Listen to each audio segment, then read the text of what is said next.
This might make you mad, but misery loves company, so haha, tag, you're it. Why? Because we had a controlled, common sense immigration system that had worked for a century and a half, and Justin Trudeau came along and with reckless abandon totally demolished it. We will reverse the reckless, uncontrolled approach that he has brought and bring home the common sense system that worked for a century and a half. I'm Jasmine Lane, and welcome to Over Opinionated. If you haven't done so already, subscribe to the channel. I know there are so many of you who watch all the time, but you don't actually subscribe. And I'm really trying to prove myself to my mom and dad here, okay? So if you could please just subscribe, it would go a long way. So something here seems very, very shady and corrupt. I'm just gonna start with this headline from thecountersignal.com. It says, asylum shopping. 14,000 foreign students have applied for refugee status in Canada this year. Now that headline alone, if you know anything about refugees, asylum claimants, and also international students, just kind of signals some very big red flags, because traditionally, the only way that you can claim asylum, aka refugee status, is if you are fleeing your country because you fear persecution. That is the definition from the UN's refugee agency. So it seems really odd that you would come to Canada, pay to come to Canada, pay to go to school in Canada. Obviously, sometimes there are grants or scholarships or whatever that can help you out there. But 14,000 of these people who came here by their own choice, some years ago, to pursue a greater education, who clearly had malintent. And that alone has actually been pretty eye-opening as of late. Our immigration minister, Mark Miller, is starting to crack down on some of the loopholes in the student visa program, and also cracking down on some of the people who are not here to study at all. It was an easy way for them to get into the country. Some of them don't even actually go to school and never have. They just want to live in Canada. Fix your system! Don't blame us! And if they had come here 9 years ago, I wouldn't have blamed them. The pressure keeps ramping up for international students trying to make Canada a forever home. As Ottawa tightens the cap on study and work permits, students say they're being left in the dark with their future on the line. We need to adjust accordingly. Earlier this month, Ottawa announced it's limiting international study permits by another 10% next year, while also introducing tighter restrictions for obtaining work permits after graduation. And a lot of students are kind of like left in the limbo. It's like, I don't know what my future now holds. It's Ottawa's response to a Canada-wide housing shortage. But at the same time, Canada continues to hand out tens of thousands of what's called invitations to apply each year. That allows people from abroad to sign up for permanent residency. That means anyone, including working professionals. This month alone, there were nearly 6,000 invitations issued. Some groups argue if this many invitations to apply for permanent residency are still being given out to many foreign workers, then there shouldn't be policies that only target students. And so it just seems really bizarre that now that Canada is starting to crack down, there's 14,000 of them that have applied for refugee status in Canada. To me, I immediately take this as just such a massive disrespect to the country that you are currently in. Like, clearly you do not respect us, our laws, or our policies, because if you did, you would go through the proper channels. If you came here as an international student, clearly you are not fleeing. And clearly you have money because you paid to come here, right? Now, I will give the Liberal immigration minister some props because he has finally started telling us the truth. And he says that most of the claims in Canada are being made falsely, which means that they're by people who in no way, shape, or form are anywhere close to even claiming asylum in the country. And these people know that. They're just trying to skirt the system, which, like I said, major red flag. If you don't respect us and you're trying to take advantage of us, maybe you should get wrecked. This is the situation that they created. They miscalculated the how much immigrants they want. They miscalculated how much housing they have, how much they could accommodate over here, and now they are blaming all it on us. Even like the students, they bring money also with them when they came here.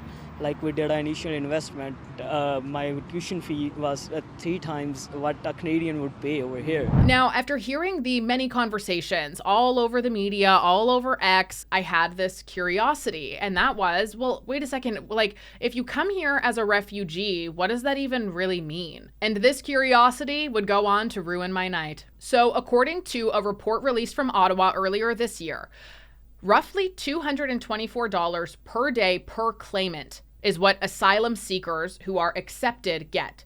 $224 per day. That's a billion times more money than I make. I swear, if I could make $224 a day, they say money can't buy happiness, but I think it could. So that equals roughly $81,760 a year to asylum seekers. That is what they get. And the reason why they get that money is because that is the amount, mathematically, that the government has calculated out based on the cost of living, how much it would cost to actually get housing, food, and other essential items. So there, in and of itself, we have our government admitting that the majority of Canadians, because the median income is somewhere to the tune of $51,000 to $54,000 a year, they're admitting that the majority of Canadians cannot even afford housing, food, and essential items. Canadians who are working sometimes multiple jobs in order to barely afford housing, food, and essential items and paying into the tax system, that tax money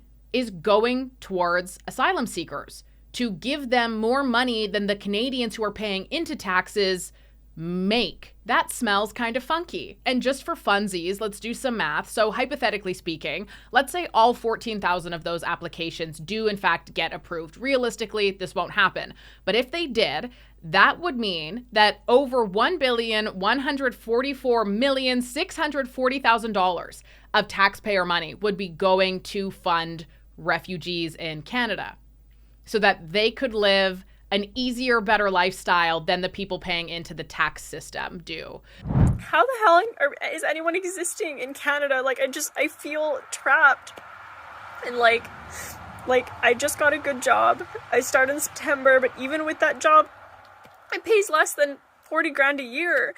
And it's a job that requires education, and even on that job, I still can't do shit. I can't buy anything. I can't afford the rent these days. I don't have kids. I have good family that will support me, but I feel like I can't stay here, but I can't move anywhere else, because anywhere else I move to, I'm going to be charging, the landlords are just going to charge me $2,500 a month in rent. At 33 years old, I was really hoping that I could at the very least afford, a small house. I don't want 3,100 square feet bullshit. I just want something small, 500 square feet, even less. And yet it's so fucking expensive. I don't know what I'm gonna do. And then I have another huge bone to pick with this, and that is the fact that this is an amount, the $224 per day per claimant, that asylum seekers receive individually. That's their money. You could really do something with your life with that kind of money. That's a very good starting point. Don't get me wrong, it's expensive to live and exist in this country at the moment, but that is a good starting point for sure. I mean, I'm surviving somehow, and I make a fraction of that. Here's where the realization really started to ruin my day. We all know how much food bank usage has soared, how much homelessness has soared. It's been all over the news. It's been all over the House of Commons lately. You can see it every single time you leave your house. I'm willing to bet that things in Canada have gotten really bad. There are more people on the streets than ever before. Could you imagine the good it could do for our society and our culture, our happiness levels, if the federal government was willing to give individually people who are currently living on the streets, veterans living on the streets, homeless Canadian citizens living on the streets right now, if they would individually give those people money to help them. Because as it stands, the federal government doesn't give any money to people who are homeless, not individually, at least. How that portion of our population survives is that the federal government gives money to other organizations of which that community uses, services and things like that. But it's not like if you lost your job and you can't afford to pay your bills anymore and you lose your home, and now suddenly you're on the street and you have nowhere to go, that you can just walk in somewhere and say, hey, here's my situation.